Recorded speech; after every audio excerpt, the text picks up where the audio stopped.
요 일이 어떻게 시작된 건지 제가 좀 앞부분을 설명을 드리면 이 말씀에 대한 이해가 좀 쉬울 것 같은데요.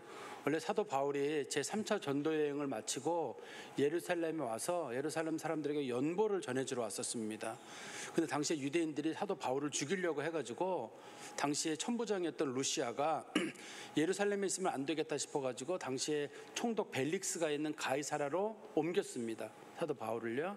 근데 사도 바울이 거기 갇힌 상태로 2년을 있었는데 벨릭스가 풀어주지를 않았어요. 그러는 사이에 총독이 바뀌었습니다. 베스도라고 하는 총독으로 총독이 바뀌었는데, 총독이 바뀌니까 당시에 유대인들, 주로 대제사장과 바리새파 사람들이 사도 바울을 또 한 번 고소를 했습니다. 저 사람이 여러 가지로 문제를 일으키고 있고 성전을 모독하고 율법을 모독하고 있으니 저 사람 처벌해달라. 그랬더니만 당시에 총독이었던 베스도가 그러면 이 가이사라에 와서 재판을 받아라, 재판을 할 수 있도록 같이 한번 하자 했는데, 그 사람들이 원하는 게 뭐냐면 우린 여기서 예루살렘에서 재판하기를 원하지 가이사라에 재판하는 걸 원하지 않습니다. 그 사람들이 예루살렘에서 재판을 원하는 이유는 사도 바울을 가이사라에서 예루살렘으로 옮겨가는 사이에 그 거리가 한 100km 되거든요. 옮겨가는 그 사이에 중간에 사도 바울을 납치해서 죽이려고 하는 거거든요. 그래서 사도 바울이 베스도 앞에서 저 예루살렘에서 재판받기 싫어요. 전 차라리 가이사에게, 당시에 로마 황제 시저에게 제가 재판을 받겠습니다, 이렇게 얘기를 했습니다. 그 이유는 예루살렘으로 가겠다고 얘기를 하게 되면 가는 사이에 자기가 암살을 당하게 되거든요. 자기가 살기 위해서 그 방법을 택한 거예요. 그리고 사도 바울이 소원이 뭐였냐면 어떻든 로마에 들러서 말씀을 전하고 그리고 저 서바나까지, 스페인까지 자기가 복음을 전하는 게 자기가 인생의 마지막 부분이거든요. 꿈꾸는 부분인데 그거를 이루려면 자기가 예루살렘으로 가면 안 되고 자기가 그 가이사에게 재판을 받아야 됩니다. 그래서 그럼 베스도가 좋다, 가이사에게 재판을 받아라라고 했는데, 생각해 보니까 죄목이 없어요. 가이사에게 보내려면은 죄목이 있어야 되잖아요. 죄목을 모르겠는 거예요, 자기가 생각해도. 근데 자기 주변에 상당히 고위직에 있는 사람 중에 아그리빠 왕이라는 왕이 있거든요. 아그리빠랑 그의 여동생 베니게라고 하는 여자가 있는데 그 두 사람이 유대 문화를 잘 알아요. 그래서 그 사람들의 조언을 얻으면 그 사람들이 이런 사람 이러이런 죄목으로 해서 이 사람을 가이사에게 보내면 됩니다, 이런 조언을 얻을 수가 있거든요. 그래서 아그리빠랑 베니게에게 요청을 했습니다. 와서 이 사람이 무슨 얘기를 하는지 한번 들어봐 주십시오. 그래서 아그리빠랑 베니게가 온 거예요. 그래서 사도 바울이 그 아그리빠랑 베니게 앞에서 자기가 말씀을 전하게 되는 겁니다, 이제. 근데 여기서는 재판을 받는 중이 아니라 엄밀하게는 청문회 같은 걸 하는 겁니다. 재판은 사도 바울이 가이사에게 받기로 했기 때문에 사도 바울은 다른 사람에게 재판을 받을 수가 없어요. 단지 아그리빠가 그 얘기를 들어보고 이게 이런 문제구나.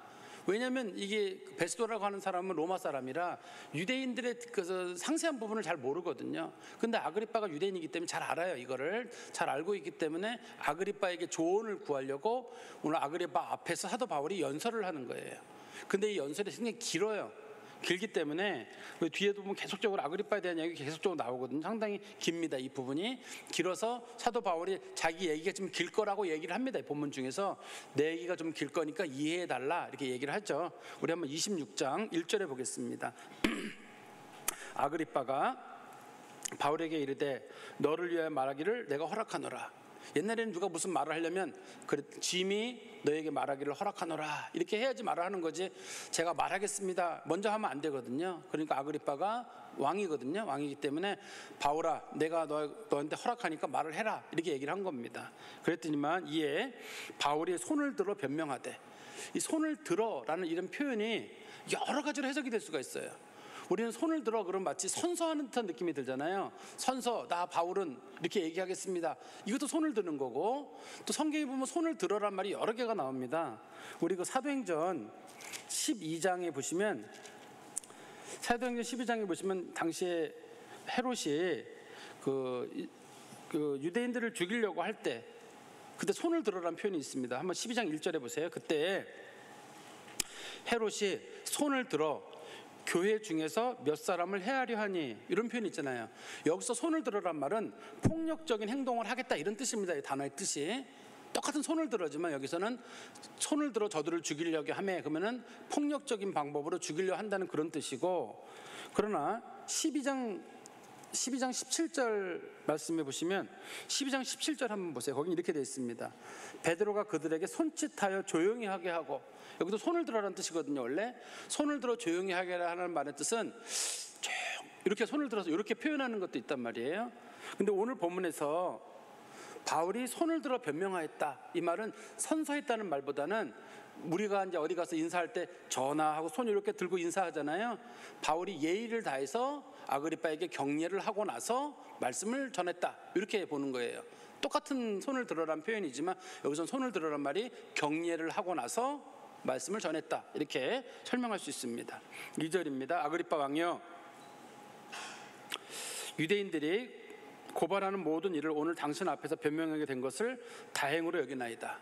지금 사도 바울이 아그리빠 앞에서 변명하게 된 것을 다행이라고 말하는 이유는 두 가지 때문일 거예요. 하나는 예의상, 당신에게 내가 말하는 것을 다행으로 생각합니다는 예의를 지키는 거잖아요. 그래서 예의상 그런 말을 한번 꺼내고, 두 번째는 아그리빠 왕이 유대의 문화를 잘 알아요. 우리 뒤에 보시면 3절에 보십시오. 특히 당신이 유대인의 모든 풍속과 문제를 아심이니이다. 유대인에 관련된 내용은 당신 문제된 거, 종교적인 문제 당신 다 알고 있으니까 내가 당신에게 말씀을 전하는 것을 너무 다행입니다. 왜냐하면 이걸 모르는 사람들은 사도 바울이 소란을 일으키고 저희 민중들을 선동했다고 할 거거든요.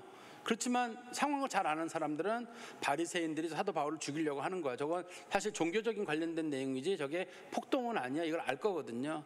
그래서 자기가 아그리빠 앞에서 말하는 것을 허락해달라, 다행이라고 생각한다고 설명하고 있습니다. 그리고 나서 3절 끝부분에 그러므로 내 말을 너그러이 들으시기를 바라나이다. 우리나라 말에 너그러이라고 번역을 했는데 이 너그러이란 말의 뜻이, 여러분 영어 성경책을 잘 보시면 뭐라고 되어 있냐면 인내를 가지고 들어주십시오, 이렇게 얘기를 하잖아요. 우리가 어디 가서 연설을 하는 사람, 우리나라 사람들은 잘 안 그러는데요, 우리가 다른 나라에 가서 연설할 때는 항상 끝에 가면은 Thank you for your patience 이렇게 얘기를 해요. 인내를 가지고 들어주셔서 고맙습니다. 맨 마지막에 항상 설교를 한다든지 어디 가서 Thank you for your patience 이렇게 인사를 하거든요. 똑같은 거거든요. 이게 너그러이란 말의 뜻이 조금 시간을 가지고 좀만 기다려 주십시오, 제가 긴 연설을 하려고 합니다. 너그러이란 말의 원래 뜻은 인내를 가지고 들어주십시오. 그래야지만이 사도 바울이 얘기하려고 하는 내용들이 다 전달이 되지, 그렇지 않으면 중간에 끊어버리게 되면 앞부분만 되고 뒷부분까지는 얘기 안 되잖아요. 그래서 사도 바울이 얘기를 나눕니다.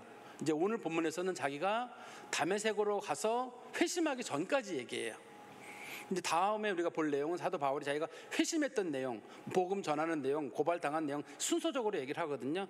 오늘 이제 11절까지가, 제가 11절까지 중간에 끊은 이유는 사도 바울이 다메섹으로 가서 회심하는 사건 있잖아요. 가다가 그 예수 그리스도를 만나가지고 그 사건 전까지 얘기만 지금 사도 바울이 하려고 하는 겁니다. 4절 말씀입니다. 내가 처음부터 내 민족과 더불어 예루살렘에서 젊었을 때 생활한 상황을 유대인들이 다 아는 바라. 이 말이 두 가지 뜻으로 되어 있는 말입니다. 끊어 읽기를 이렇게 끊어 읽어야 되거든요. 내가 처음부터 내 민족과 더불어 예루살렘에서 젊었을 때 생활한, 끊어읽기가 되게 힘들죠. 잘 보세요. 다시. 내가 처음부터 내 민족과, 이게 하나예요. 두 번째는 더불어 예루살렘에서 젊었을 때부터 생활한 상황, 이 두 가지입니다.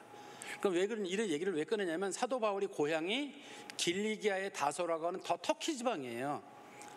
그 당시에 로마의 속국 중에 하나였던 길리기아라고 하는 다소가 사도 바울의 고향이거든요. 사도 바울이 예루살렘이 고향이 아닙니다. 사도 바울이. 그래서 그런데 거기에 길리기아에 유대인들의 마을이 있어요. 그래서 사도 바울에 대해서 궁금한다 그러면 고향에 대해서 알아보려면 사도 바울 길리기아 다소에 가서 사도 바울에 대해서 알아보면 충분히 알아볼 수 있고, 두 번째는 예루살렘에서 사도 바울이 공부를 했거든요. 사도 바울이 유학을 했습니다. 유학을 했기 때문에 성경에 보면 제가 설명드리는데요, 사도행전 22장 3절 말씀해 보세요. 그게 요거랑 관련된 내용이 거기다 써 있거든요. 사도행전 22장 3절에 보시면 나는 유대인으로 길리기아 다소에서 났고 이 성에서 예루살렘에서 자라 가말리엘의 문화에서 우리 조상의 율법의 엄한 교훈을 받았고 오늘 너희 모든 사람처럼 하나님께 대하여 열심히 있는 자라. 그러니까 사도 바울의 고향은 길리기아 다소예요. 언젠지는 모르지만 사도 바울이 어린 나이에 부모님이 사도 바울을 예루살렘으로 유학을 보냈습니다. 당시에 유학을 보냈는데 아버지가 사도 바울하고 같은 바리새파 사람인 것 같아요. 그러니까 사도 바울도 바리새파에 들어가서 교육을 받아라. 당시에는 교육을 하는 기관이 이렇게 주로 랍비들이, 유명한 랍비 밑에도 교육을 배우는 건데, 당시에 가장 유명한 랍비가 가말리엘이라고 하는 사람이에요. 바리새인이거든요. 아주 엄격한 율법을 지키는 사람인데, 그 사람 밑에서 사도 바울이 공부를 하게 됩니다. 그래서 워낙 명문가 집에서 사도 바울이 공부를 했기 때문에 사도 바울은 사람들이 다 알아요. 아, 저 사람 바리새인이고 가말리엘 밑에도 공부를 했고, 거기다 사도 바울이 고향이 길리기아 다소거든요. 길리기아 사람들은 헬라어를 써요. 유대인들은 히브리어를 쓰거든요. 아람어를 쓰니까 사도 바울은 헬라파 유대인으로 구분이 돼요. 미국에서 살다가, 우리는 말하면 미국에서 살다가 한국으로 유학을 온 거예요. 부모님들이 한국에 가서 한국 교육을 받아라 이렇게 해서 받는 것처럼 사도 바울이 길리기아 다소에서 예루살렘에 와서 공부를 하고 상당한 정도의 시간을 보냈기 때문에 사람들 중에 사도 바울에 대해서 궁금한 사항이 있으면 사도 바울에게 사람들에게 물어보면 다 얘기가 나온다는 거예요. 왜 사도 바울이 이 얘기를 꺼내냐면, 저는 출신 성분이 이상하다. 출신 성분이 이상한 것도 없어요. 배경이 뭐냐? 배경 이상할 것도 없어요. 바리새인이거든요. 바리새인은 뭐 하는 사람들이냐? 율법을 충실하게 지키는 사람들이다. 그런 거 서로 다 알고 있잖아요. 그러니까 나를 이상한 사람으로 보지 마라. 나는 원래 바리새파 사람이고 엄격한 교육을 받은 사람이다. 5절에 보면 그 얘기가 나옵니다. 사도행전 26장 5절에 보시면, 일찍부터 나를 알았으니 그들이 증언하려 하면 내가 우리 조상의 가장 엄격한 파를 따라 엄격한 파인 바리새인의 생활을 하였다고 할 것이라. 누구라도 저 사람 바리새인이다. 가장 엄격한 게 바리새인이거든요. 지금 우리는 바리새인을 나쁘게 보잖아요. 아주 뭐 바리새인 회치라는 이런 얘기하지만, 사실 바리새인은 아주 경건한 사람들입니다. 그 중에 일부가 예수님을 죽이는 일에 앞장서게 된 거지, 상당수 사람들은 상당히 정직하고 그런 사람들이에요. 근데 바리새파의 지도자들이 외식하는 일이 많았어요. 남에게 보이려고 하는 일이 많고 존경받는 일이 많았기 때문에 예수님이 그거를 문제 삼은 거지, 바리새파 자체가 문제가 있는 건 아닙니다. 바리새라는 말의 이 뜻 자체가 이게 순수하다는 뜻이거든요. 그러니까 순수한 운동을 추구하던 사람들입니다. 6절입니다. 이제도, 여기서 사도 바울이 이제 자기가 재판받게 된 내용을 설명하고 있거든요. 이제도 여기 서서 신문 받는 것은 하나님이 우리 조상에게 약속하신 것을 바라는 까닭이니, 하나님께서 이스라엘 족속들에게 약속하신 건 뭐냐면 구원이에요. 내가 너희들에게 구원을 주겠다. 아브라함 때부터 약속한 게 구원이거든요. 구원은 뭐냐면 사람이 죽고 난 다음에 하나님 나라에서 부활해서 영원히 사는 거예요. 이게 구원이에요. 유대인들이 말하는. 유대인들은 오랫동안 소원이 뭐냐면, 하나님께서 아브라함의 자손들을 불러가지고 하나님 나라에서, 천국에서 이 사람들이 죽었다 다시 살아나서 거기서 하나님과 더불어 유대인들이 생활한다. 이게 유대인들이 하나님 앞에 받았던 약속이에요. 그래서 자신들이 이걸 구원으로 생각하고 있었고, 유대인만 구원을 받는다고 생각했던 겁니다. 당시에 유대인들은. 사도 바울이 이 본문에서 우리 조상이 약속하신 것을 바라는 까닭에, 내가 우리 조상들이 바란다는 말은 결국 내가 부활을 전함으로 고난을 당한다는 얘기를 하려고 지금 이 얘기를 하는 겁니다. 그 성경에 다시 보시면 7절에, 이 약속은 우리 12지파가 밤낮으로 간절히 하나님을 받들어 섬김으로 얻기를 바라는 바인데, 아그리빠 왕이여, 이 소망으로 말미암아 내가 유대인들에게 고소를 당하는 것이니이다. 자기가 고소당한 이유는 이 소망 때문에. 소망은 뭐냐면 내가 부활 얘기를 했기 때문이에요. 사도 바울이 사람들에게 전하는 건 뭐냐면 예수가 부활을 했다, 그 얘기를 전한 거예요. 그래서 사도 바울은 이해가 안 돼요. 왜 이해가 안 되냐면, 유대인의 소망이 뭐냐면 우리가 하나님 앞에서 부활하는 게 소망이에요. 죽었다 살아나는 게 소망이거든요. 근데 사도 바울은 내가 전하는 건 예수가 죽었다 살아났다는 거예요. 그럼 사람들은 예수가 죽었다 살아나는 거랑 우리 부활이랑 무슨 상관이 있느냐? 예수의, 하나님께서 죽은 자 가운데 살리는 역사가 있어야지만이 사람들이 내세의 약속도 사실인지 받아들이는 거지, 현재 세상 가운데 하나님께서 죽은 자를 살리는 일이 없으면 내세의 약속은 무의미한 거잖아요. 그러니까 사도 바울은 실제로 예수가 역사적으로 부활했다는 사실은 결과적으로 우리가 죽고 난 다음에 하나님 나라에서 부활한다는 거랑 연결되는 거다. 이거 안 믿는 사람은 결과적으로 내세의 부활도 안 믿는 것이다. 사도 바울이 이 얘기를 자꾸만 사람들에게 얘기한 거예요. 여러분, 예수님 부활했습니다. 이 얘기는 우리가 죽고 난 다음에 예수와 더불어 하나님 나라에서 부활할 것입니다. 그거를 전하는 거거든요. 근데 사람들이 내세의 부활은 믿는데 예수가 부활했다는 사실, 이걸 못 믿는 거예요. 근데 못 믿으면 안 되는 게 예수가 부활하신 후에 11번 나타나셨거든요. 40일 동안 세상에 계셨고 500의 형제에게 얼굴을 보이셨어요. 그러면 누가 이걸 어떻게 안 믿을 수가 있겠어요? 한두 번 나타나는 것도 아니고 예수님이 제자들에게만 나타나는 게 아니잖아요. 500여 사람들이 보는 가운데서 하늘로 들려 올라가시면서 갈릴리 사람들아 너희가 어찌 하늘을 쳐다보느냐, 너희 가운데 올리우신 예수 그리스도는 구름 타고 다시 오시리라, 너희가 본 그대로 다시 오시리라 약속을 하셨거든요. 그러니까 예수의 부활과 예수의 승천은 곧 우리에게 일어날 사건인 거예요. 사도 바울이 이걸 설명을 했는데 우리 8절 가보십시오. 당신들은 이게 바리새인들만 부르는 게 아니라 아그리빠만 부르는 게 아니라 모든 유대인들을 부르는 말이에요. 당신들은 하나님이 죽은 사람을 살리심을 어찌하여 못 믿을 것으로 여기나이까? 아니 부활을 믿는 사람들 아닙니까 당신들? 유대인들은 다 부활을 믿어요. 안 믿는 사람은 사두개인들만 안 믿는 거예요. 사두개인들은 부활, 영생, 그 다음에 천사 이런 걸 안 믿어요. 사두개인을 제외한 모든 유대인은 부활을 믿어요. 원칙적으로 그게 그들이 말하는 구원이기 때문에 그걸 믿어요. 그런데 여기서 말하는 게 당신들 그런데 왜 예수의 부활을 못 믿는 겁니까? 예수가 죽었다 살아났다는 걸 못 믿는 사람이 어떻게 하나님 나라의 부활을 믿습니까? 하나님께서 우리의 부활이 사실인 걸 보여주시려고 하나님의 아들 예수를 우리 가운데 부활하게 하셨는데 왜 그걸 못 믿으십니까? 사도 바울의 복음의 핵심이 부활이에요. 근데 사도 바울이 이 부활을 전했다는 이유로 지금 사람들에게 체포가 돼가지고 지금 고발을 당한 거거든요. 말도 안 되는 거예요. 자신들이 믿고 있는 복음의 핵심을 전했다는 이유로 지금 이 사도 바울이 고난을 당하고 있는데 그 사람들이 예수를 못 믿기 때문에 이런 생긴 거거든요. 사도 바울은 이걸 이해가 안 된다는 거예요. 부활하는 사람들이 왜 부활을 못 믿느냐는 거예요. 이거는 우스갯소리인데요. 실제로 있는 얘기인지는 모르겠습니다만 우리가 신학하는 사람들끼리 우스갯소리로 그런 얘기가 한 번 있었어요. 어떤 사람이 하나님께 기도를 했어요. 하나님 제게 음성을 들려주십시오. 음성을 들려주십시오. 딱 기도를 했어요. 근데 하루는 하나님께서 하나님 음성을 들려주십시오. 그런데 하나님께서 왜 그러느냐 이렇게 대답을 하셨대요. 근데 그 사람이 깜짝 놀라가지고 심장마비로 죽었대요. 음성을 들려달라고는 얘기를 했는데 설마 음성을 들려주리라고는 생각을 못한 거예요. 그게 다른 말로 말하면 음성을 들려달라고 기도했으면 왜 그러느냐 그러면 음성 말씀하시는구나 이렇게 들어야 되는데 기도를 하면서도 왜 그러냐 깜짝 놀라는 거야. 하나님 말씀하시네. 그럼 그동안 기도했던 게 뭐예요? 하나님 음성 들려달라고 그랬으면 하나님 들려줘서 감사합니다 이래야 되잖아요. 지금 부활도 마찬가지잖아요. 부활을 증거로 보여주십시오. 예수의 부활이 증거다라고 얘기하니까 못 믿겠다는 거예요. 내가 생각했던 부활이 아니거든요. 그러니까 하나님께서 우리들에게 보여주시는 증거들을 사도 바울은 그중에 핵심을 부활이라고 보는 거죠. 그런데 사도 바울이 9절에 자기도 못 믿었대요. 그동안은 9절에 나옵니다. 나도 나사렛 예수의 이름을 대적하여 많은 일을 행하여야 될 줄로 스스로 생각하고 나도 나사렛 예수를 믿지 못했습니다. 그래서 나도 어떻게 하든지 간에 이 예수에 대해서 대적하여서 예수 믿는 사람들을 해코지하고 예수 믿는 사람들을 괴롭히는 일을 하려고 나도 오랫동안 했었다. 나도 그동안 못 믿었다는 거예요. 그 사도 바울이 못 믿어서 어떤 일을 했냐면 10절입니다.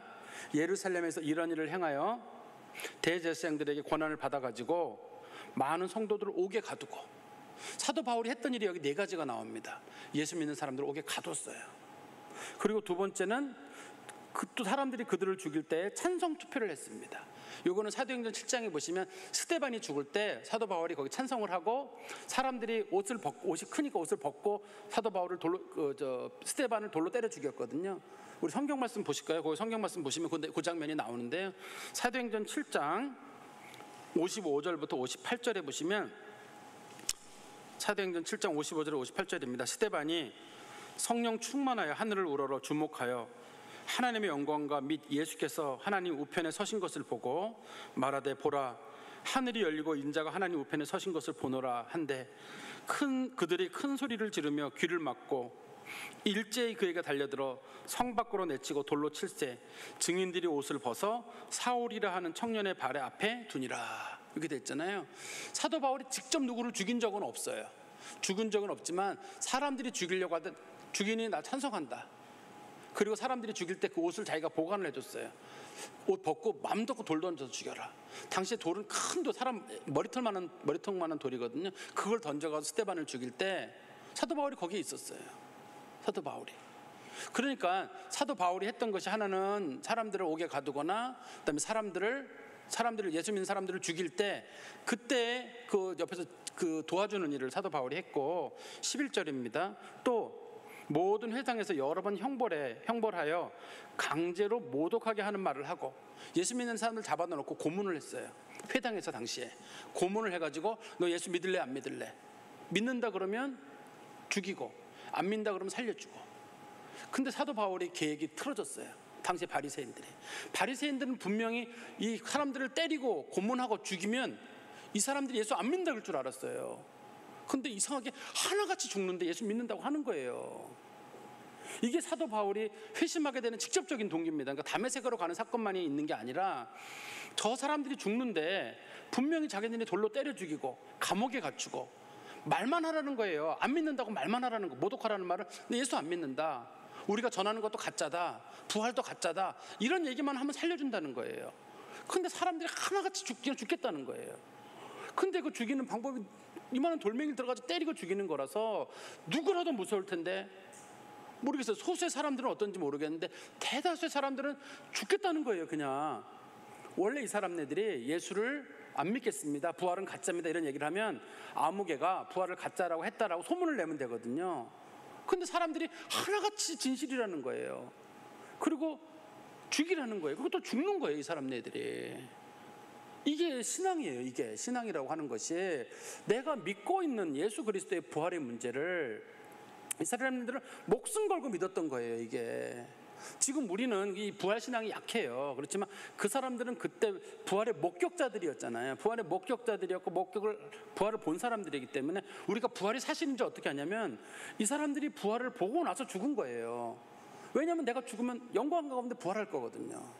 내가 여기서 모른다고 하면 주님 나를 모른다고 할 것이고, 내가 주님 안다고 하면 주님 나를 영광의 보좌에 앉힐 건데 여기서 어떻게 안 죽겠어요? 여러분들은 어떻게 했어요? 내가 죽으면 하나님이 나를 영광 중에 면류관을 씌워줄 거예요. 내가 모른다고 하면 하나님 나를 모르신다고 할 거예요. 총칼이 무섭겠습니까? 돌멩이가 무섭겠어요? 하나님의 심판이 무섭겠어요? 하나님의 심판이 무섭죠. 돌멩이로 내 머리가 터지는 것보다는 하나님이 나를 모른다고 하는 게 더 무섭죠.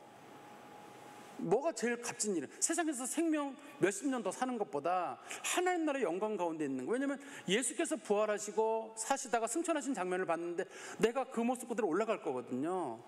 그거를 눈으로 봤잖아요. 그런데 그걸 어떻게 했을 때 그 신앙을 포기를 해요? 이게 믿음인데, 이거 실제로 이거는 우리처럼 보지 않고 믿는 게 아니라 그 사람들은 봤단 말이에요. 이거를 보고도 믿는 믿음이잖아요. 그러니까 아무리 거짓말이라 하다 그래도 거짓말이 아니니까 차라리 내가 죽고 말겠다. 그 사람들이 돌멩이에 맞아 죽고, 혹은 로마 같은 데서는 사자와 이런 동물에 싸워서 죽고, 칼에 맞아 죽고, 갖가지 방법으로 히브리서 11장에 보시면 사람들을 뜨거운 기름에 튀겨 죽이고, 몸을 갈라 죽이고, 톱으로 썰어 죽이고, 사람들이 눈 하나 깜짝하고 않고 죽는 거예요. 그게 왜 안 아프겠습니까, 여러분? 그런데 하나님 나라에서 누릴 영광에 비교하면 아무것도 아닌 거예요. 이게 우리의 믿음의 핵심이에요. 눈으로 본 사람들이 이런 일을 경험했기 때문에 우리도 그들을 따라서 사실이구나, 이게 부활이 사실이구나, 내가 예수를 위해서 목숨을 버리면 하나님의 영광 가운데 이르는구나, 내가 여기서 예수를 조금이라도 모른다 한다 그러면 하나님이 나를 모른다고 하시는구나. 그러니까 사람들이 하나같이 그런 죽음을 죽을 수 있었던 겁니다. 11절 끝에 보시면 그들에 대하여 심히 격분하여 외국 성에까지 가서 박해하였다. 예루살렘에서는 안 되는 거예요. 박해를 하면 할수록 더 예수를 잘 믿는 거예요. 그래서 생각하기를 이놈들은 독종인가 보다, 독종이니까 이놈들 빼놓고 딴 데 가서 혹시 예수 믿는 사람이 있으면 그 사람들을 박해해야 되겠다는데 똑같은 거예요. 독종이 예루살렘에서 본 사람들이나 그들의 얘기를 들었던 사람들이나 다 똑같이 신앙이 독종인 거예요. 죽어도 예수 부인을 안 하는 거예요. 그래서 사도 바울이 그것 때문에 정말 미치고 팔짝 뛸 일이죠. 저 사람들이 예수 못 믿는다고 해야 되는데, 사도 바울이 자기가 그거를 보고 사도 바울도 마음속에 크게 깨닫는 바가 있었을 거예요.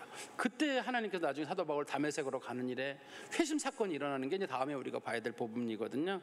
말씀을 정리해서 말씀드리면, 부활신앙이라고 하는 거는 예수님 부활할 때 처음 나타난 게 아닙니다. 아담도 부활신앙, 아브라함도 부활신앙. 이삭도 야곱도 다 부활신앙이에요. 이 사람들을 다 죽고 난 다음에 하나님 나라에서 부활할 걸 믿고 있었거든요, 다. 그런데 그 부활 사건이 실제로 역사상에 나타난 사건이 예수 사건인 거예요. 그 사건이 실제라는 걸 보여준 사건.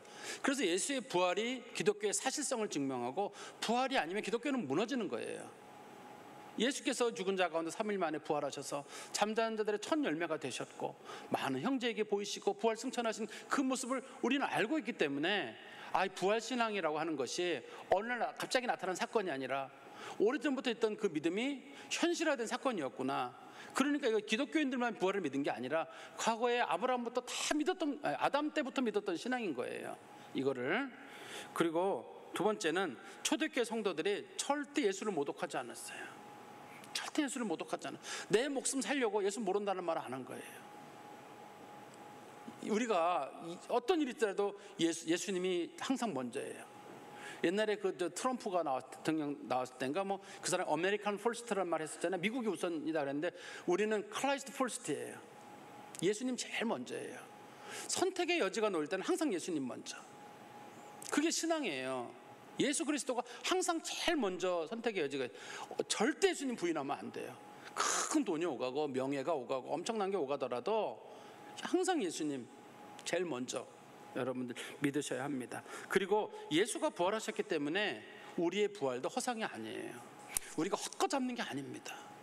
예수가 실제로 부활하셨고, 부활하신 다음에 제자들과 음식을 나눠 먹었고, 제자들이 예수님 상처 못자국 난 거 옆구리 다 찔러봤잖아요. 그 수많은 사람들이 봤거든요. 그 사건이 사실이듯이 우리는 예수와 똑같은 모양으로 부활하거든요. 썩을 몸이 썩지 아니할 몸을 입고, 우리가 예수께서 육신을 입고 하늘에 승천하셨거든요. 우리도 육체를 입고 하늘에 승천해서 그리스도와 더불어 영원토록 함께 누려요. 하나님의 맏아들 되신 예수 그리스도의 모습을 우리가 그대로 본받아서 우리도 하나님 보좌로 가는 거거든요. 우리가 영혼도 하나님 나라에 가지만 육체도 변화된 모습으로 하나님 나라에 갈 줄을 믿고, 이 부활신앙을 가지고 우리가 살아가는 거, 이게 성도들이 해야 될 일입니다. 사도 바울은 얘기하기를, 내가 이 부활을 얘기했던 이유로 지금 고소를 당했다, 이렇게 제일 먼저 변명을 한 겁니다. 우리 잠시 기도드리겠습니다. 하나님 아버지, 주님께 감사합니다. 우리들의 믿음의 결국 곧 예수 믿고 천국 가고 구원받는 것, 그것이 예수의 부활로 통해 이루어짐을 저희들이 분명히 믿습니다. 저희들이 혹이라도 믿음 약하게 먹지 않게 하시고, 우리 믿음의 선배들이 목숨 걸고 예수를 지키고 예수의 부활 신앙과 예수의 이름에 용기를 얻었던 것처럼 우리도 절대 예수 부인하지 않냐고 예수님 붙잡고 부활 신앙으로 사는 성도들 되게 하여 주시옵소서. 예수 그리스도의 이름으로 기도하옵나이다. 아멘.